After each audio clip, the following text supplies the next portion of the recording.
আগমন করছেন সেটি আরব উপদ্বীপের মক্কা নগরীতে, মক্কা শহরে।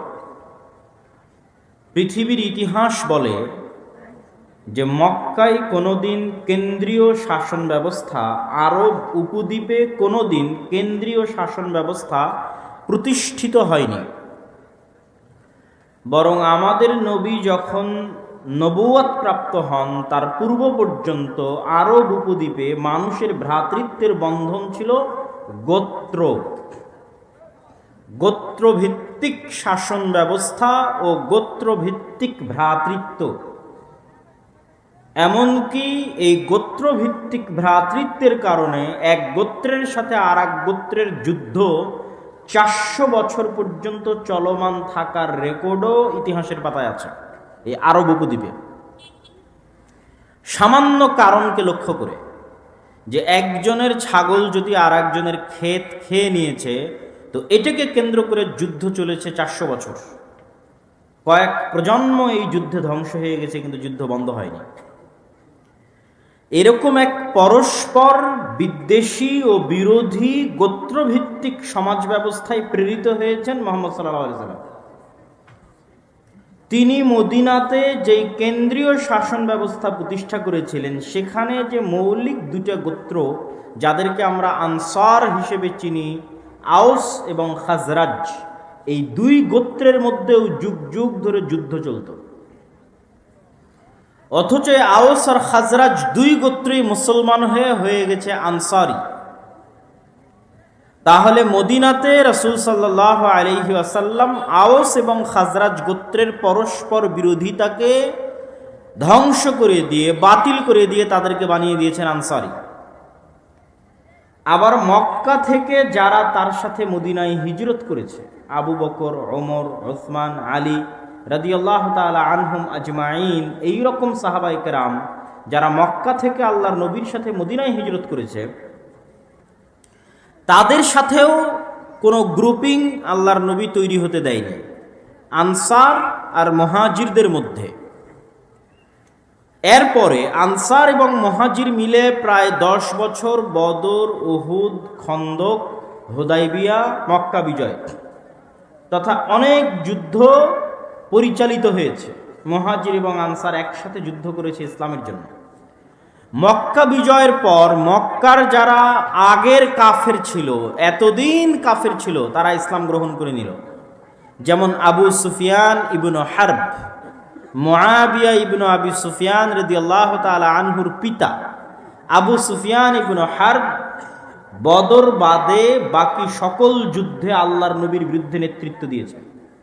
উহুদের যুদ্ধে আল্লাহর নবীর বিরুদ্ধে নেতৃত্ব দিয়েছেন আবু সুফিয়ান রাদিয়াল্লাহু তাআলা আনহু। খন্দকের যুদ্ধে আল্লাহর নবীর বিরুদ্ধে নেতৃত্ব দিয়েছেন আবু সুফিয়ান রাদিয়াল্লাহু তাআলা আনহু।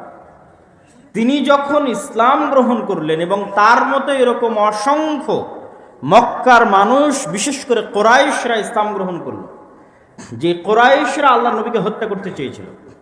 তাব্বাত ইয়াদা আবি লাহাব, আবু লাহাব আল্লাহর নবীর আপন চাচা।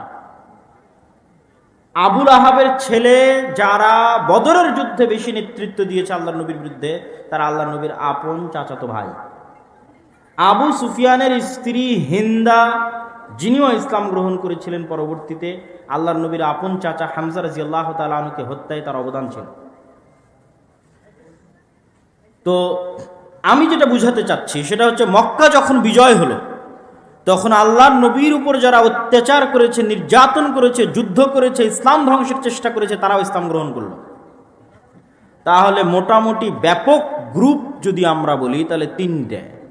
এক, যারা মদিনায় যাদেরকে আল্লাহর নবী একত্রিত করেছিলেন, আওস আর খাজরাজ দুই গোত্র আনসারি। দুই, যারা আল্লাহর নবীর সাথে মক্কা থেকে হিজরত করে চলে গেছিল মদিনাতে, মুহাজির। তিন, যারা আগে এতদিন কাফের ছিল, ইসলামের শত্রু ছিল, কিন্তু মক্কা বিজয়ের পর ইসলাম গ্রহণ করে নিয়েছে। এই তিনটা জামাতকে রাসূলুল্লাহ সাল্লাল্লাহু আলাইহি ওয়াসাল্লাম এক কেন্দ্রীয় শাসন ব্যবস্থার অধীনে আবদ্ধ রেখেছেন, এক ভ্রাতৃত্বের বন্ধনে আবদ্ধ রেখেছেন। এবং এই এক ভ্রাতৃত্ব ও এক কেন্দ্রীয় শাসন ব্যবস্থায় তিনি এতটা সফল ছিলেন যে তার পরবর্তীতে আরো 40 বছর আবু বকর, ওমর, ওসমান, আলী কোনো প্রকার বিভেদ ও বিতর্ক ছাড়াই একই ভ্রাতৃত্বের বন্ধনে আবদ্ধ থেকে অর্ধ পৃথিবী পর্যন্ত এই বিজয়কে নিয়ে চলে গেছে, যেখানে তার কিছুদিন আগে এই আরবের মানুষেরা গোত্র গোত্র মিলে মারামারি করত। কতদিন? 400 বছর। তাহলে কি সেই ভ্রাতৃত্বের বন্ধন ছিল, যেই ভ্রাতৃত্বের বন্ধনে রাসূলুল্লাহ সাল্লাল্লাহু আলাইহি ওয়াসাল্লাম এইরকম শত গোত্রে বিভক্ত, বছরকে বছর মারামারি গণ্ডগোল করা একটি জাতিকে এক সুতায় আবদ্ধ করে, এক ভ্রাতৃত্বের বন্ধনে আবদ্ধ করেছিলেন। সেটাই হচ্ছে ইসলামী ভ্রাতৃত্ব, আল উখুওয়া আল ইসলামিয়া, যেটা আজকে আমাদের বক্তব্যের বিষয়বস্তু। আল্লাহ সুবহানাহু ওয়া তাআলা পবিত্র কোরআন মাজিদে বলছেন, ইন্নামাল মুমিনুনা ইখওয়াহ, এক মুমিন আরেক মুমিনের ভাই। রাসূলুল্লাহ সাল্লাল্লাহু আলাইহি ওয়াসাল্লাম হাদিসে বলছেন, আল মুসলিমু আখুল মুসলিম, এক মুসলিম আরেক মুসলিমের ভাই। তিনি আরো বলেন,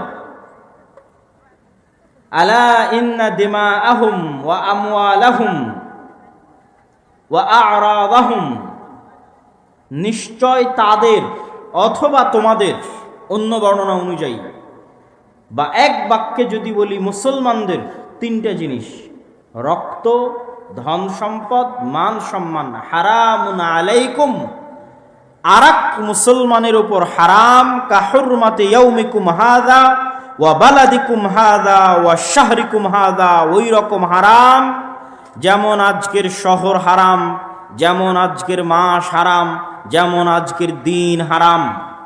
আজকের শহর মক্কা হারাম মানে কি?